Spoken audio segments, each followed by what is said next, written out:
Bonjour à tous. Alors aujourd'hui, je vais vous parler des petits vélos. Les petits vélos là, qui tournent dans la tête, qui sont là un petit peu comme un brouillard permanent, un brouillage permanent plutôt, et qui en particulier nous vont rendre l'endormissement difficile, ou parfois vont même nous réveiller pendant la nuit, et qui évidemment vont être là en tâche de fond en permanence, peut-être de façon un peu plus sous-jacente, moins perceptible dans la journée, qui vont insinuer le doute, le manque de confiance, etc. Donc ces petits vélos, ces pensées en fait, ce sont des projections qui vont nous emmener soit dans le futur, c'est-à-dire nous amener à faire des suppositions, à créer des scénarios, plein de scénarios, tous les possibles parfois, on va tout inventer, et également qui vont nous emmener dans le passé, c'est-à-dire on va être dans des états de nostalgie, on va être dans le remords, on va être parfois aussi dans le regret. En réalité, ce qui crée ces pensées, c'est notre ego. Pourquoi? Parce que notre ego, il est là pour nous protéger. Il est là pour nous protéger de tout ce qui est nouveau. Dès qu'il y a quelque chose de neuf qu'on n'a jamais vécu, eh bien en fait, il va mettre des gros signaux attention, attention, attention, danger. Et ça, il le fait pour nous protéger. Hein. Voilà, l'ego, il est absolument indispensable pour qu'on arrive à se construire, notamment quand on est tout petit bébé, enfant. Mais en grandissant, en fait, il reste présent et il peut effectivement un petit peu par moment nous pourrir notre quotidien. Et tout simplement parce qu'il va nous chercher à nous ramener dans notre zone de confort pour se retrouver dans une situation où rien n'est nouveau et tout est ok parce qu'on connaît tout.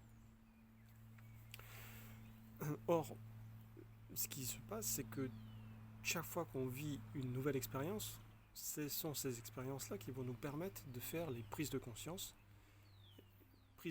qui vont nous permettre d'évoluer, d'avancer et petit à petit de nous rapprocher vers la meilleure version de nous-mêmes, la plus belle version, la version de qui je suis, en fait, profondément. Donc nous rapprocher petit à petit par ces expériences de vie vers cet état, on va dire, accompli de nous-mêmes. Et ces expériences de vie sont proprement dit celles qui vont nous sortir de notre zone de confort.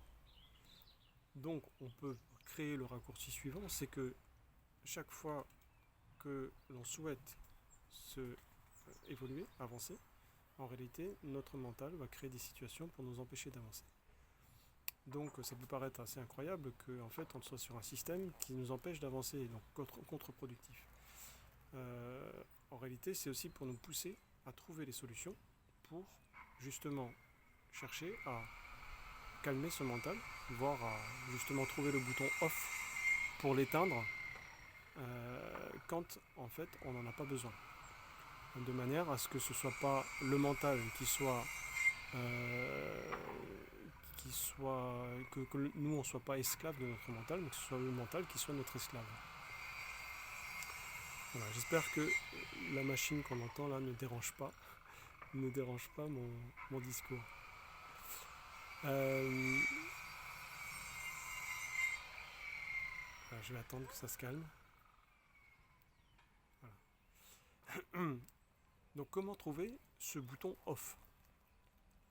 En réalité, on peut déjà déduire une première chose, c'est que quand on va se retrouver euh, avec ce mental qui tourne, on va être, comme je vous disais tout à l'heure, dans le passé ou dans le futur. Donc là où on va ne pas être ni dans le passé ni dans le futur, ben c'est quand on va trouver le présent. Et donc c'est créer cet espace de présent à l'intérieur de nous, de manière à être uniquement dans l'instant présent.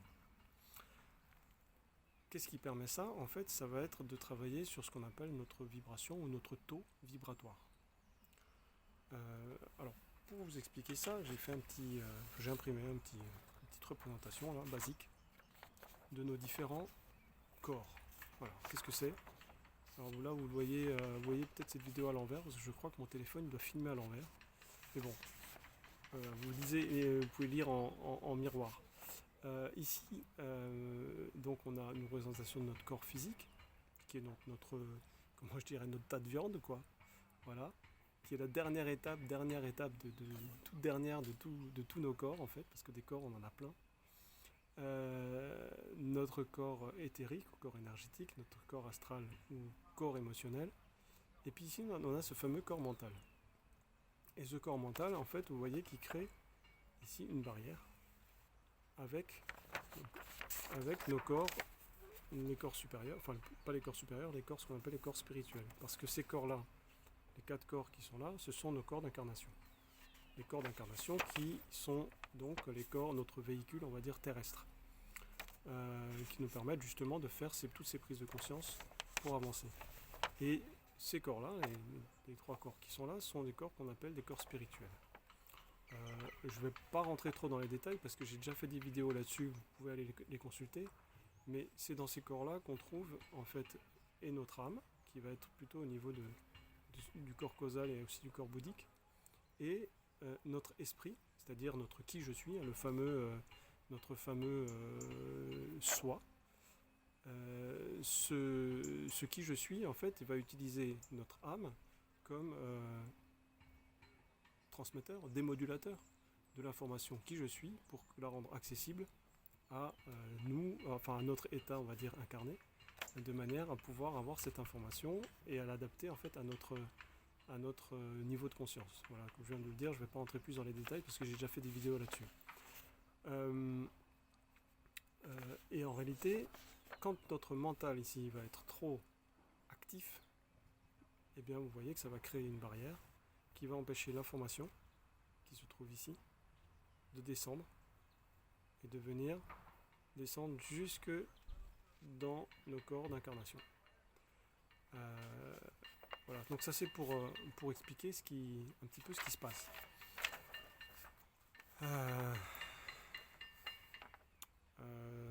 Et donc je parlais tout à l'heure d'essayer de trouver un moyen justement de créer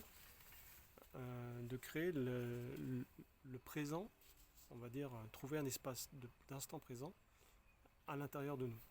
Donc pour cette solution, pour justement ne pas être ni dans le passé ni dans le futur, qui est propre à l'incarnation, puisque, vous voyez ce que je voulais dire, pardon, en vous montrant ces dessins-là, c'est que la notion de passé et de futur n'est propre que à notre incarnation. D'accord ? Pareil, je ne vais pas m'étendre sur la question, mais il y a beaucoup d'écrits là-dessus. Ce sont des notions de physique quantique, c'est que le passé et le futur n'existent pas. D'accord ? Ce sont que des notions dont on a besoin dans notre incarnation pour arriver à se construire. Mais dans l'absolu, en fait, il n'existe que l'éternel présent. Et quand on vibre au niveau de notre âme ou de notre esprit, en fait, il n'y a pas de passé ou de futur. Donc la solution pour créer cet instant présent, cet éternel présent à l'intérieur de nous, et donc la connexion à l'instant présent, ça va être de trouver la vibration au niveau de capter la vibration à ces niveaux-là, en fait, au niveau beaucoup plus haut que juste au niveau de notre incarnation. Alors comment on peut faire ça pratiquement ? Donc il va y avoir grosso modo 2 axes. Un premier axe, on va dire, à développer plus sur un très long terme, enfin très long, suivant l'investissement qu'on va mettre, personnel qu'on va mettre dans cette chose-là, en fait ça peut aller plus ou moins vite. Ce sera d'aller trouver les causes profondes de ce qui va créer nos pensées limitantes.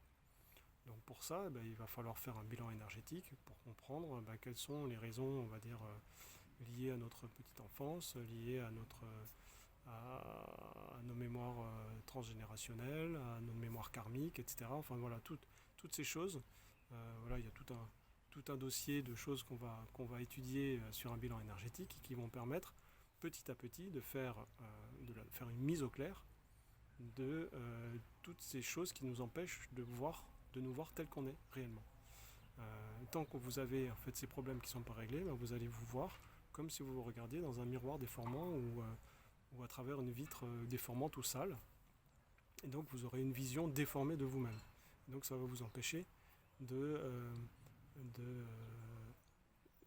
nettoyer en fait les peurs, ces peurs en fait qui sont des projections dans le passé et dans le futur, sont juste là parce que vous n'arrivez pas à faire la relation entre la personne que vous êtes là, que vous vibrez, et votre qui je suis réel.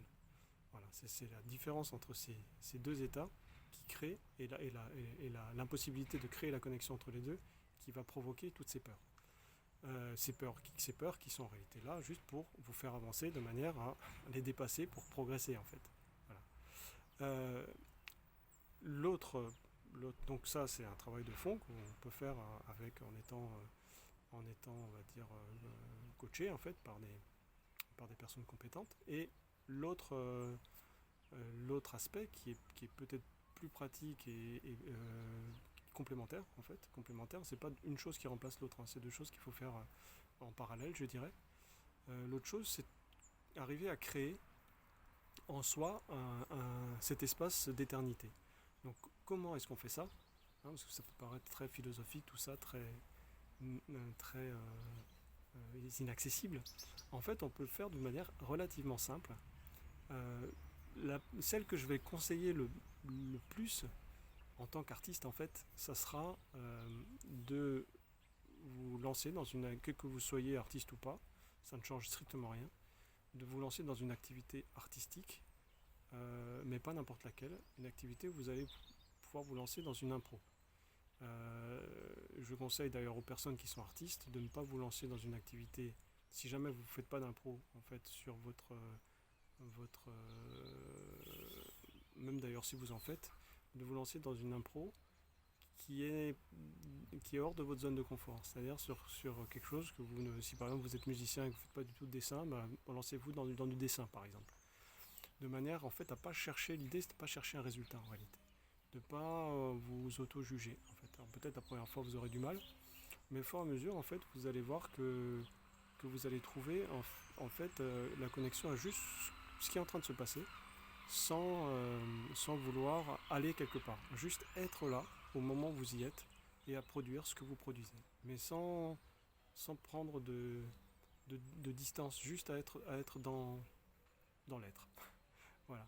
Et donc c'est probablement la méthode, à mon avis, la plus productive, si on peut parler de production, pour se rapprocher, pour créer en fait cet état d'instant d'instant présent ou un espace qu'on peut appeler un espace d'éternité à l'intérieur de soi. Et petit à petit, vous allez faire ça, vous allez nourrir en fait cet espace d'éternité auquel vous pourrez vous connecter.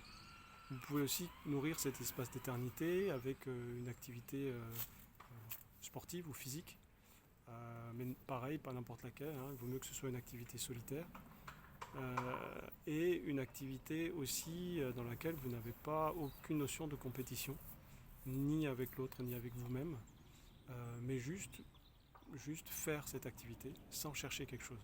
Voilà, juste être dans l'instant. Et pareil, à cet instant, vraiment le ressentir au fond de vous. C'est-à-dire que quand vous êtes dans cette activité, il n'y a plus de pensée en fait.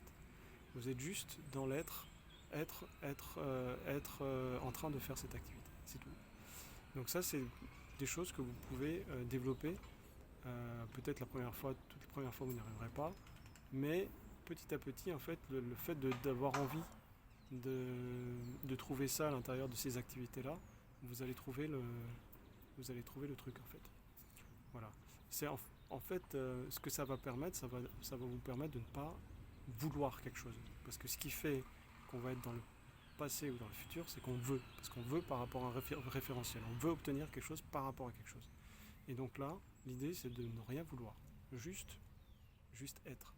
Être dans une action sans juste être dans la contemplation en fait de ce qui se passe. Voilà. Une autre possibilité, c'est aussi la méditation évidemment. Peut-être ça c'est le stade suivant, parce que souvent quand on démarre cette recherche d'espace intérieur, si on commence directement par la méditation, surtout si c'est une méditation qui n'est pas une méditation sans rien, sans support, ça peut être compliqué parce qu'on va avoir tout de suite les pensées qui vont prendre cet espace entre guillemets, de vide. Donc c'est quelque chose qui peut arriver par après. Si vous faites de la méditation, je vous conseille de faire des méditations soit passives, c'est-à-dire qui sont conduites, ou alors des méditations actives, c'est-à-dire où vous avez vous-même un support de lecture, enfin, où la méditation est écrite et où vous pouvez la suivre. Et vous avez des moments où vous avez besoin de prendre conscience de certaines choses qui sont proposées dans la méditation. Voilà. C'est beaucoup plus simple de démarrer avec ça. Voilà donc pour créer petit à petit cet espace intérieur auquel vous allez pouvoir vous connecter, cet espace d'éternité. Et donc au fur et à mesure que vous allez créer cet espace, vous allez par exemple le soir au moment où vous endormir pouvoir vous connecter à cet espace parce qu'il va exister et vous allez voir, ça va être un espace dans lequel vous allez votre mental va se calmer en fait. Et petit à petit vous allez pouvoir adapter votre vibration au moment de vous endormir à cette vibration à la vibration de cet espace intérieur. Voilà une première piste pour arriver à calmer ces petits vélos, à essayer. Donc moi je vous propose en tout cas aussi de donner peut-être en commentaire de cette vidéo les méthodes que vous avez vous-même trouvées pour calmer votre mental ou vos autres questionnements. N'hésitez pas à réagir et à intervenir. Au plaisir en tout cas de vous lire et peut-être de vous répondre avec grand plaisir. Bien, une prochaine vidéo. À bientôt.